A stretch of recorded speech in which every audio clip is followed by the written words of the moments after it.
ओम शांति।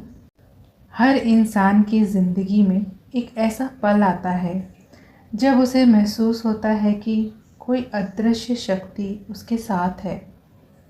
बहुत आसानी से वो अपनी परेशानियों से निकल जाता है, जैसे बाबा उनके साथ हैं।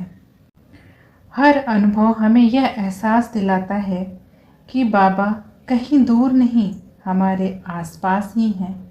भगवान हमारे आसपास ही हैं। आज हम शुरू कर रहे हैं एक ऐसी श्रृंखला जहां लोग साझा करेंगे अपने जीवन के दिव्य अनुभव। आइए सुनते हैं उन लोगों की सच्ची बातें जिन्होंने कठिन समय में बाबा को पुकारा, जहां लोगों ने बाबा को पुकारा और बाबा ने उनका साथ दिया। आज से हम एक नई सीरीज़ शुरू कर रहे हैं जिसमें हम सुनाएंगे अलग अलग लोगों के अलग अलग अनुभव बाबा के साथ के। अगर आप भी चाहते हैं कि आपका भी अनुभव यहाँ हम चैनल में सुनाएं, तो आप अपना अनुभव हमें मेल कर सकते हैं। ईमेल आईडी डिस्क्रिप्शन में दी हुई है। अगर आप चाहते हैं कि आपका नाम सार्वजनिक ना किया जाए तो आप उसमें मेंशन कर सकते हैं। आज की कहानी है एक बहन की जो अपने जीवन में बहुत परेशान हो रही थी।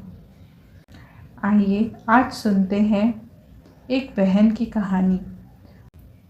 ओम शांति। मेरा नाम प्रीति है। आज मैं अपने जीवन का वह अनुभव साझा करना चाहती हूँ जिसने मुझे यह विश्वास दिलाया कि भगवान सिर्फ मंदिरों या तस्वीरों में नहीं होते। जब इंसान पूरी तरह टूट जाता है तब वही भगवान उसे अपने हाथों से संभालते हैं। कुछ साल पहले तक मेरी ज़िंदगी बिल्कुल सामान्य थी। मेरे भी छोटे छोटे सपने थे। मैं पढ़ाई कर रही थी, अपने भविष्य के बारे में सोचती थी, जॉब करना चाहती थी, जैसे हर साधारण लड़की सोचती है।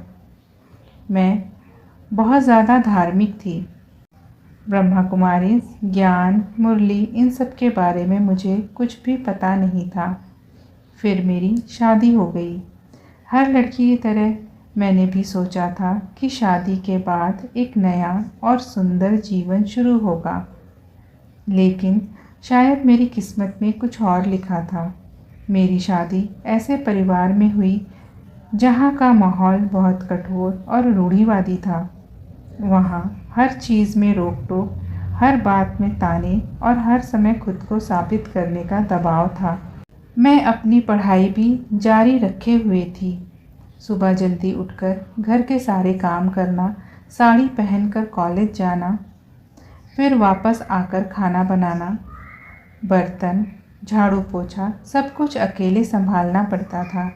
शरीर थक जाता था, लेकिन उससे कहीं ज़्यादा मेरा मन थकने लगा था। सबसे मुश्किल बात यह थी कि कोई मुझे समझने वाला नहीं था। मेरे पति भी मेरे साथ नहीं रहते थे और उनका व्यवहार भी मेरे प्रति अच्छा नहीं था। घर में कोई प्यार से बात नहीं करता था। छोटी छोटी बातों पर ताने सुनने को मिलते थे। धीरे धीरे मुझे ऐसा लगने लगा जैसे मैं उस घर में सिर्फ काम करने के लिए आई हूँ। एक इंसान की तरह मेरी कोई भावनाएं ही नहीं हैं। मैं अपने मायके में भी ज़्यादा बात नहीं कर पाती थी और तभी मेरी ज़िंदगी का सबसे बड़ा सहारा भी मुझसे छिन गया, मेरी माँ। मेरी शादी के कुछ समय बाद ही मेरी माँ की मृत्यु हो गई। उस दिन ऐसा लगा जैसे मेरी दुनिया ही ख़त्म हो गई हो। मैं अंदर से पूरी तरह टूट चुकी थी। मैं किसी से अपने मन की बात नहीं कह पाती थी। बाहर से सब कुछ सामान्य दिखता था, लेकिन अंदर ही अंदर मैं डिप्रेशन में जा रही थी। धीरे धीरे मेरी नींद पूरी तरह ख़त्म होने लगी। रात रात भर मैं जागती रहती थी। कभी आँख लग भी जाती थी तो 15-20 मिनट बाद अचानक नींद खुल जाती थी। फिर घंटों करवटें बदलती रहती। 24 घंटे में मुश्किल से कुछ मिनट ही सो पाती थी। दिन में भी चैन नहीं था। शरीर थक चुका था लेकिन दिमाग रुकता ही नहीं था। लेकिन इसके बावजूद घर के सारे काम करने ही पड़ते थे। कभी कभी मैं काम करते करते रोने लगती थी। ऐसा लगता था कि अब मुझ में जीने की ताकत ही नहीं बची। लगातार नींद न आने की वजह से मेरे सिर में दर्द रहने लगा। आखिरकार मेरे पापा ही मुझे डॉक्टर के पास ले गए। डॉक्टर ने मेरी हालत देखकर स्लीपिंग पिल्स लिख दी थी। उन्होंने कहा कि अब दवाइयों के बिना नींद आना मुश्किल है। लेकिन तभी मेरे पापा ने मुझे रोका। मेरे पापा ज्ञान में चलते थे। उन्हें 1 साल हुआ था। उन्होंने बहुत प्यार से मुझसे कहा, अगर एक बार इन गोलियों की आदत पड़ गई तो फिर इनसे बाहर निकलना मुश्किल होगा। तुम मेडिटेशन करो, बाबा को याद करो। सच कहूँ तो उस समय मुझे कुछ समझ नहीं आता था। मैंने कभी मेडिटेशन नहीं किया था।